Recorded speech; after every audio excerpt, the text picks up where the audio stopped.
शहीद मौलाना अब्दुल हफीज़ बिजाणी जे वारसनि वटि कंदकोट घोसपुर ऐं करमपुर हिंदू पंचायत जा अॻवान ऐं दीवान बिरादरी जा माण्हू वरी तइदाद में मेड़मिंत काफ़िले जी सूरत में पहुता। शहीद मौलाना जे वारसनि इमदादुल्ला बिजाणी, शफ़क़त बिजाणी, फैज़मंद बिजाणी, अनीस अहमद बिजाणी ऐं ॿियनि हादसे खे इतफ़ाक़ी हादसो करार ॾींदे कंदकोट जी दीवान बिरादरी खे अल्लाह जी रज़ा ख़ातिर माफ़ करे छॾियो। ओॾां यादि रहे त कंदकोट जी दीवान बिरादरी जी कार जो शहीद मौलाना जी कार सां ज़ोरदार टकर जे नतीजे में मौलाना अब्दुल हफीज़ बिजाणी शहीद थियो हो ऐं संदसि वेझो अज़ीज़ नौजवान दुरमंद बिजाणी शदीद ज़ख़्मी थियो हो।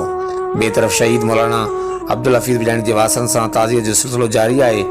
जमात इस्लामी पाकिस्तान जो नायब अमीर लियाकत बलोच, मीर ग़ुलाम अकबर ख़ान बिजाणी लख साहब, मीर इम्तियाज़ अली ख़ान बिजाणी, सरदार मोहम्मद सलाह ख़ान गोलो, आल पाकिस्तान बुलेदी वेलफेयर एसोसिएशन जे अॻवान डॉक्टर नबील बुलेदी, मीर कामरान ख़ान कंदरानी बुलेदी ऐं ॿियनि मोज़ीदीन शहरन इलाइक़े वासियुनि ॻोठ इमामदीन बिजाणी पहुची शहीद मौलाना जे वारसनि सां ताज़ियत पिणु कई आहे।